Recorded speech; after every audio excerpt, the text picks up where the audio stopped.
اعوذ باللہ من الشیطان الرجیم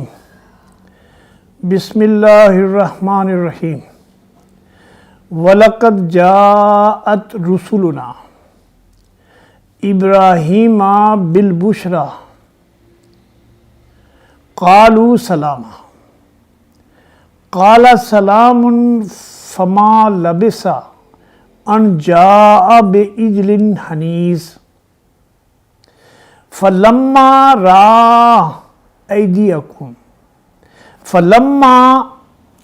رأى أيديهم لا تصل إليه نكرهم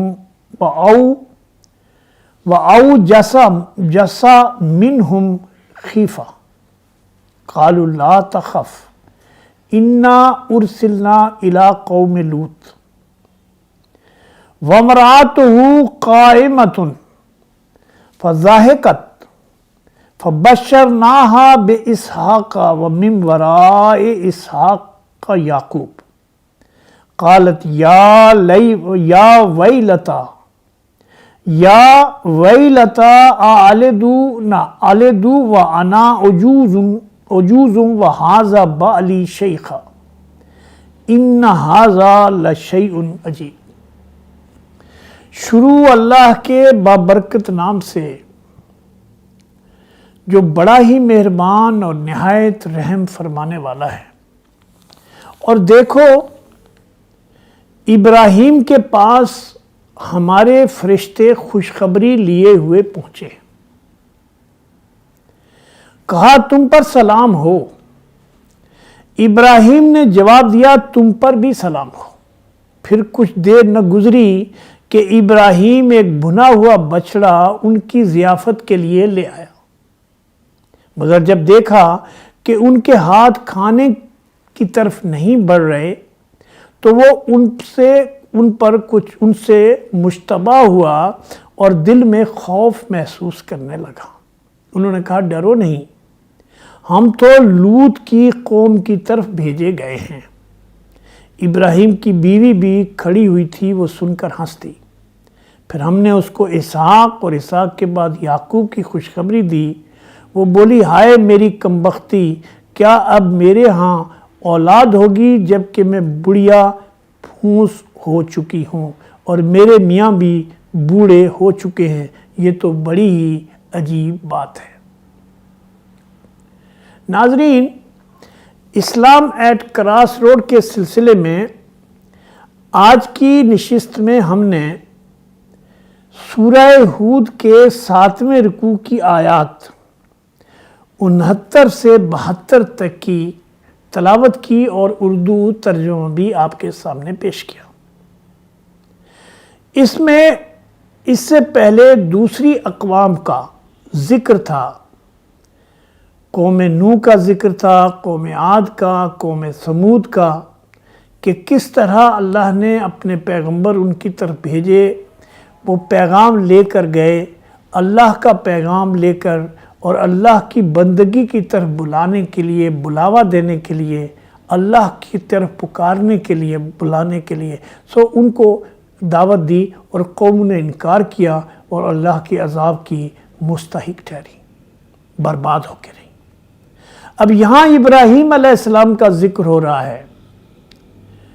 جو عاد اور ثمود کی قوموں کے بہت بعد اور نبی صلی اللہ علیہ وسلم کی بعثت سے تقریباً 3000 سال پہلے مبعوث ہوئے، اور اللہ تبارک و تعالیٰ نے ان کو اپنے لیے پیغمبر چن لیا، ان کو برگزیدہ کیا، ان کو فضیلت عطا کی۔ اللہ فرماتا ہے کس طرح سے ہم نے ابراہیم کے پاس اپنے فرشتے بھیجے،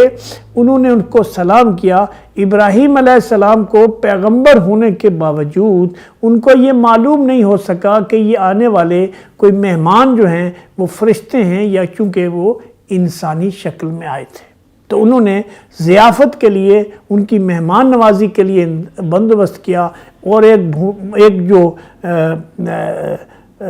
ایک بھنا ہوا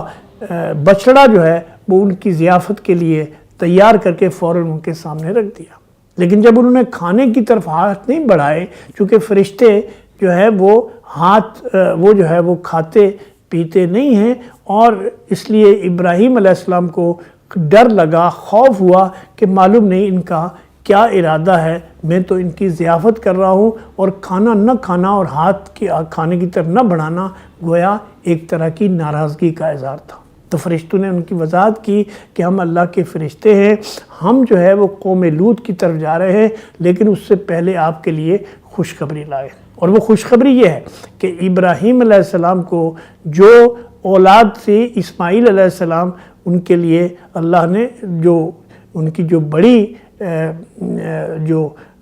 ان کی خاندانی پہلی بیوی تھیں، اس سے کوئی اولاد نہیں تھی، اللہ نے ان کے لیے ان کو بھی اولاد سے کی خوشخبری دی، جب اس حال میں کہ ابراہیم علیہ السلام بھی بوڑھے تھے اور ان کی جو بیوی ہے وہ بھی بوڑھی تھی، اور وہ یہ بات سن کر ہنس پڑی اور کہنے لگی یہ کیسے ہوگا۔ اور پھر آگے ہم دیکھیں گے کہ اللہ کے نبی صلی اللہ علیہ وسلم قرآن میں آتا ہے کہ کس طرح وہ فرشتے اللہ کے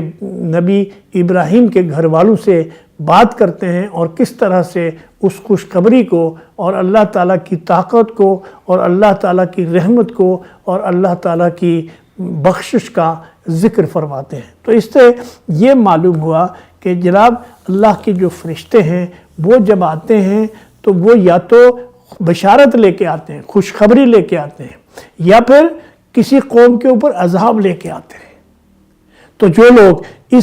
اس کتاب میں اس کے میں سبق یہی ہے کہ اللہ کی طرف سے یہ جو پیغام قرآن کی صورت میں ہمارے پاس اللہ کا لاکھ لاکھ شکر ہے کہ موجود ہے، ہمارے لیے